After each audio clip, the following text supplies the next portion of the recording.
Everyone, it's Ashraf. তো এবার আমি আবারও চলে আসলাম গ্রামে। তো এটা হচ্ছে কিছুদিন আগের ভিডিও। তো দেখুন আমরা কি কি করলাম এখানে।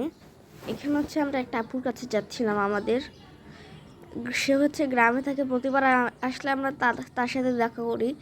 ওই যে আমরা চিপা রাস্তা দিয়ে চলে গেলাম। তারপরে দুপুরবেলার দিকে, তখন তো ছিল বিকেলবেলা, আর এখন হচ্ছে দুপুরবেলা আমি পুকুরে নামলাম। তো একটু গোসল করছিলাম এখানে, আর ভাইয়াও ছিল এখানে। তারপরে এটা হচ্ছে আমার মামাতো ভাই। তো আমাকে বলছিল যে কলা গাছ নিয়ে যাও, একা একা যাও।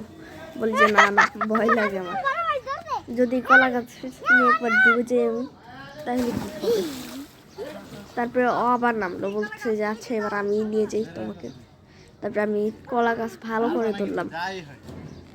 বললো যে যেভাবেই হোক কলা গাছ ছাড়বা না, কিন্তু মাটি দিয়া কি করছে আল্লাহ। পুকুরে গোসল করতে কিন্তু অনেক বেশি মজা লাগে। আপনারা যারা যারা পুকুরে নেমেছেন তারা জানেন অবশ্যই। তো পুকুরে আমি এইখানে এখন নেমে গেলাম। তো ওইখানে আমি যাচ্ছিলাম শাপলা ফুলের ওইদিকে, শাপলা ফুল নেওয়ার জন্য, কিন্তু আর নিতে পারলাম না।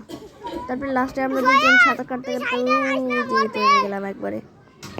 ঠিক করলাম যে একবারে আরও ওই দিকে যাব, কিন্তু বললো যে না। তারপরে আবার আমরা চলে আসছিলাম, ব্যাক করছিলাম।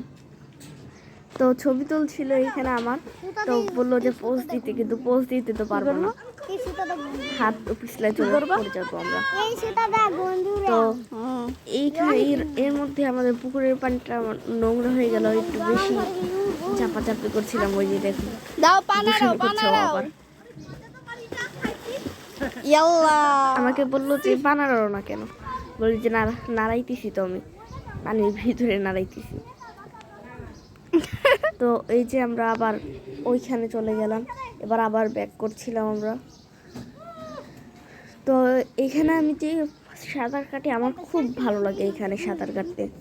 গ্রামে আসলে আমি প্রতিবার একবার হলেও সাঁতার কাটি এখানে বসে, ভাইয়ের সাথে, যার সাথে সাঁতার কাটি আমি এখানে পুকুরে আমাদের। তো আপনারা কারা কারা সাঁতার জানেন তারা একটা লাইক করবেন, আর যারা যারা সাঁতার জানেন না তারা কমেন্ট করবেন। তো আরও ওইদিকে চলে গেলাম, এবার আমি আসছিলাম। তো হচ্ছে এটা গতকাল বিকালে, আমার মনে হচ্ছে কালকের বিকালে আমরা আবার এইখানে এসেছিলাম। দেখেন দিয়ে হেঁটে যাচ্ছিলাম আমরা। মূলত দেখলাম কালকে একটা আপুর কাছে গিয়েছিলাম আমরা বিকালবেলা, ওই আপুটার কাছে যাচ্ছিলাম রাস্তা দিয়ে আমরা। তো দেখুন আমরা চলে আসলাম এখন। এখানে হচ্ছে একটা বড় একটা ব্রিজ আছে, এই ব্রিজটা আমাদের সবার পছন্দ। আমরা বাড়িতে আসলে প্রথমে এই ব্রিজে যাই বিকালের দিকে। তো এখানে আমি দাঁড়িয়ে একটি ছবি তুলে নিলাম। তারপরে আমি এখানে দাঁড়িয়ে ধান খেত দেখছিলাম। এখানে মাছও আছে, আবার এখানে অনেক মাছ। তো এই যে ততক্ষণে খালামণিরা সবাই চলে আসলো এখানে আমাদের সেখানে। তো আমি একটু আগেই চলে এসেছিলাম আমার ক্যামেরাম্যানের সাথে। তারপর ক্যামেরাম্যান আমার কয়েকটি ছবি তুললো। তারপর আবার আমি এখানে আবার দাঁড়িয়েছিলাম। তো অনেক বেশি মজা পাচ্ছিলাম এখানে দাঁড়িয়ে এইসব দেখতে। তো এখানে আমি আবার ব্যাক করার সময় জবা ফুল দেখলাম। তো ভাবলাম পুকুরে গিয়ে বসি মাগরিবের আজান না দেওয়ার পর্যন্ত। তো ওইখানে গিয়ে বসছিলাম। তো এখন কেউ ছিল না পুকুর পাড়ে। তো ভাবলাম একটু বেশিক্ষণ বসে